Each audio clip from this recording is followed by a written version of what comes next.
Children are the most important people on our planet. If you want a hopeless future for them, take away as much hope from them as possible. But if you want a hopeful future, give them as much hope as you can. In particular, give them stories of hope.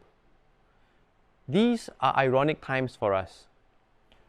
Today, children have access to hundreds, if not thousands, of libraries. With a few clicks, they can create art, music, and even code with the help of AI. They have information that would make kings, pharaohs, and emperors jealous. But we must not be mistaken.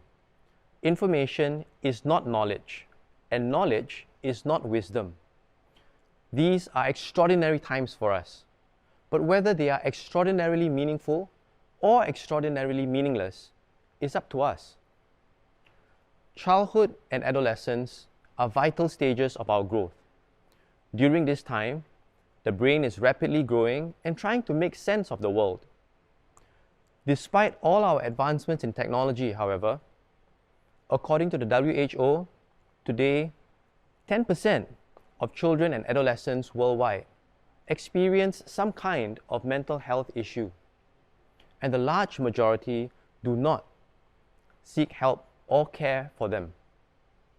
At a time like this, I believe we need to engage our children better, and I return to a timeless approach that we have used for thousands of years. Stories. Stories that inspire a sense of gratitude for who we are and where we are from. Stories to give us hope, to raise the bar every day. And stories to remind us that we can make the difference to the people around us. But we must not wait too long to share these stories with our children. After all, they will not be children for too long, and we may not always be around. The first set of stories are about the past, and some of the most important storytellers are grandparents, senior folks. I was about 11 when I stumbled on a book in my grandfather's house. It was about the medicinal value of plants. I didn't ask too many questions about the book. In fact, I didn't ask my grandfather too many questions either. Who was this man who ran away on a ship from Kerala in India to Singapore in search of a better life? How did he teach himself to read and write, much less to write books? By the time I was ready to ask these questions, it was too late. Grandpa was no longer with us. The same pattern emerged when I thought about my paternal grandfather. Why did he leave China to come to Singapore? How did Grandma manage to find the resilience and the strength to raise a family of 12 children? How did Grandpa, with blisters on his feet, aching arms and legs, wake up every single morning to pull his rickshaw for a meager salary? How did they manage to find the strength to continue? Today, all the information and knowledge in the world cannot answer these questions for me. The wisdom of how to overcome so many of life's challenges has passed with them. But we cannot wait for children to ask us these questions. They are still trying to figure out how to navigate their own worlds. Many of them don't know what they don't know. It's up to us to make the first move. Imagine coming up with a treasure chest of sorts where you put in your old photographs, albums, CDs, letters, envelopes. Perhaps if your children stumbled on them, they might ask who Grandpa was, who Grandpa is, who Grandma is. But perhaps it might be easier to just sit down with them and share with them your life stories. But my story isn't worth telling, you might say. Well, Grandpa and Grandma, you have been on this planet for the past 50, 60, even 70 years. You have taken whatever life has to throw at you and emerged stronger.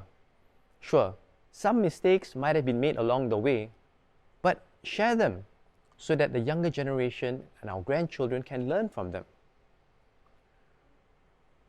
Today, social isolation and loneliness have been highlighted as major public health issues. According to the WHO, 1 in 3 senior folks in some countries experience some kind of loneliness. This can affect the quality of life and impact mental and physical health as well. Wouldn't it be great then if we could reach out to our children and grandchildren to form closer bonds with them? It might then be beneficial for everyone. Grandparents hold the key to some of life's most exciting and interesting problems. Their wisdom transcends information and knowledge. But we cannot wait too long to reach out to our children and grandchildren. We need to make the first move. The second set of stories is set in the present, and some of the most important storytellers are parents. But one of the greatest challenges is that we like to tell children stories rather than listen to them. After all, children are a captive audience, and it's much easier to tell rather than to listen. When Sophie was about 6 years old, she was like any other young, active child, running, playing, bouncing around, and perhaps never more active than the hour before she went to bed. I would be tearing my hair out, asking, Sophie, why can't you just sleep? One day, after reading to her a good night story, I turned over and asked, Sophie, why don't you just sleep? And she looked at me with her beautifully innocent eyes and said, because that's when the monsters come out in my dreams. Suddenly, everything made sense. Sometimes, parents forget how it was like to be a child. Mountains and molehills are not the same for children and adults. Perhaps, if we listened more than we spoke, we might be able to go beyond telling stories to making stories with them. After all, some of the best stories are not created for them, they are created with them. And it is in the present that we can make these amazing memories with them. The present is the only time that we have any real control over. During this time, this is when we feel, see, touch, love, and are loved. The Young family have been making these amazing memories since 2011. They thought it would be a fun family project to get together to climb a mountain. Now, climbing a mountain is not easy at all. Very often we'll have to train hard for it, but when we are at the peak, there is a lovely view that rewards us. The Young family's first experience was so challenging that they decided to do it again and again and again, 13 times. Since 2011, they have climbed one mountain every year as a family. Was it really about climbing mountains though? No, it really was about creating amazing memories together, overcoming challenges together as a family. Now, armed with the memory that they have overcome 13 peaks, their children will go on to surmount many of life's other challenges too. But family projects don't always have to involve mountains. You can just use pen and paper too. During the pandemic, when my 2 children were at home, they missed school very much, and we wondered what everyone else was doing.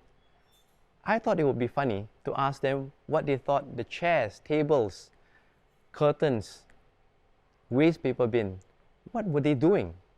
And so the children laughed and they decided to write a short poem to these objects in the class. Here's one to Mr. Paper. Dear Mr. Paper, thank you for being colorful. Thank you for letting me fold you into animals. Thank you for helping me not to forget anything. I hope it doesn't hurt when we cut or tear you. I hope we plant a tree every time we cut one down. I wish you could roar when I fold you into a lion. Love, child. So they wrote these different poems, put it aside, didn't think too much about it, until one day, when they opened the mailbox, lo and behold, there were replies. Here's the reply from Mr. Paper. Dear child, I come from a distant place, high in the wood, where I spend most of my days. These days, I'm often in a file or a case. Most people want me to think I'm just waste. They have not seen me in so many different ways. I can help you share your wildest creations. Just use me. Stretch that imagination. Color me, fold me, and watch me fly. With your creativity high in the sky. But you don't always need to keep making an impression. One day, you'll come to the realization that just being you is enough inspiration. So go ahead and just be you. One day, you will see it's true, that nowhere else is there another you. Love, Mr. Paper. Sometimes, making memories together with children can be a lot more fun and meaningful than telling stories. The process itself may be painful and arduous, but it's the journey that makes it all worthwhile. Children may forget some of the stories you tell them, but the memories that you make and the adventures that you take are unforgettable. Let's not wait too long to share these stories with our children. The third set of stories are perhaps the most important set of stories. These are the stories that children tell themselves. How would your life story look like if you only had 6 words to describe it? The stories that we tell ourselves have got tremendous impact on our beliefs. And as we believe, so we do, and as we do, so we become. In some cultures, seeing yourself and seeing someone else is of vital importance. Sawubona is a powerful, powerful word. It means I see you in Zulu. But before we see someone else, how about seeing ourselves? How do we value ourselves? What are the stories that our children tell themselves? Do they believe that they are enough? Do they have the confidence to raise the bar every day? Do they think that they can make the difference to the people around them? I often share this poem with my students and my children and remind myself to live it and to believe it too. I alone am enough, but deep within, I know. These numbers and grades mean so much more than who I am and what I dream. I want to raise the bar, but deep within I know I may not have anything to show. Everyone else seems more. My hopes lay hidden in their shadows. No more will I make the difference. Fear and darkness my light drowns out. But then, perhaps, I could turn it around. My light drowns out fear and darkness. I make the difference. No more will my hopes lay hidden in their shadows. Everyone else seems more, and I may not have anything to show yet. But deep within, I know I will raise the bar. Who I am and what I dream means so much more than these numbers and grades. Deep within, I know that I am enough. Sometimes it really is all a matter of perspective. So may the stories that we share with our children inspire a sense of gratitude for who they are and where they are from. May we create amazing memories with them in the present. And may they tell themselves stories to remind them that they are enough, that they can raise the bar, and they can make the difference to the people around them. But let's not wait too long to share and make these stories with our children. After all, they are the most important people on our planet.